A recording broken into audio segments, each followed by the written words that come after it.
শুরু করছি আল্লাহর নামে, যিনি পরম করুণাময়, অতি দয়ালু। বলেছি, আমার দেয়া পবিত্র বস্তুসমূহ খাও এবং এতে সীমালঙ্ঘন করো না, তাহলে তোমাদের উপর আমার ক্রোধ নেমে আসবে এবং যার উপর আমার ক্রোধ নেমে আসে সে ধ্বংস হয়ে যায়। আর যে তওবা করে, ঈমান আনে এবং সৎকর্ম করে অতঃপর সৎপথে অটল থাকে, আমি তার প্রতি অবশ্যই ক্ষমাশীল।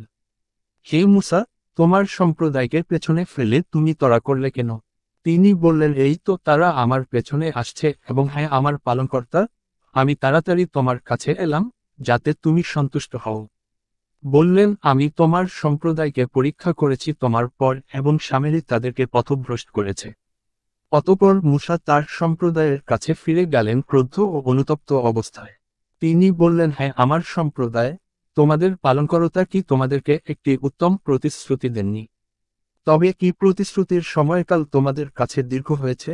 না, তোমরা চেয়েছ যে তোমাদের উপর তোমাদের পালনকর্তার ক্রোধ নেমে আসুক, যে কারণে তোমরা আমার সাথে কৃত ওয়াদা ভঙ্গ করলে। তারা বলল, আমরা তোমার সাথে কৃত ওয়াদা স্বেচ্ছায় ভঙ্গ করিনি, কিন্তু আমাদের উপর ফেরুনীদের অলঙ্কারের বোঝা চাপিয়ে দেয়া হয়েছিল। অতঃপর আমরা তা নিক্ষেপ করে দিয়েছি। এমনি ভাবে সামেরীয় নিক্ষেপ করেছে।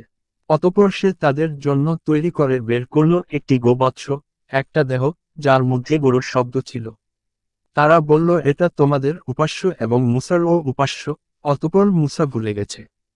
তারা কি দেখে না যে এটা তাদের কোনো কথার উত্তর দেয় না এবং তারে কোনো ক্ষতি ও উপকার করার ক্ষমতাও রাখে না?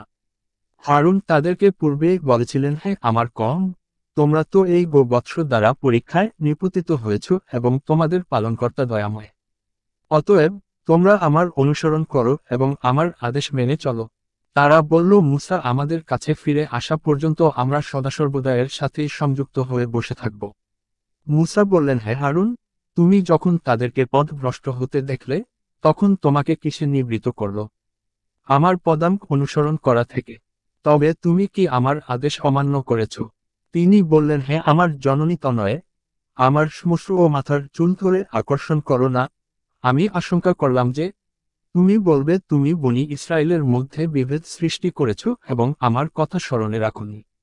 মূসা বললেন, হে সামেরী, এখন তোমার ব্যাপার কি?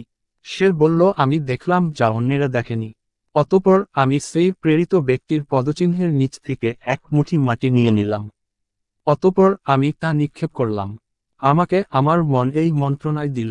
মূসা বললেন, দূর হ, তোর জন্য সারা জীবনের শাস্তি রইল যে তুই বলবি, আমাকে স্পর্শ করো না, এবং তোর জন্য একটি নির্দিষ্ট ওয়াদা আছে, যার ব্যতিক্রম হবে না।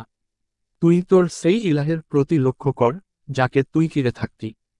আমরা সেটি জ্বালিয়ে দেবই, অতঃপর একে বিক্ষিপ্ত করে সাগরে ছড়িয়ে দেবই। তোমাদের ইলাহ তো কেবল আল্লাহই, যিনি ব্যতীত অন্য কোন ইলাহ নেই। সব বিষয়ে তার জ্ঞানের পরিধিভুক্ত। এমনিভাবে আমি পূর্বে যা ঘটেছে তার সংবাদ আপনার কাছে বর্ণনা করি। আমি আমার কাছ থেকে আপনাকে দান করেছি পড়ার গ্রন্থ। যে এ থেকে মুখ ফিরিয়ে নেবে, সে কিয়ামতের দিন বোঝা বহন করবে।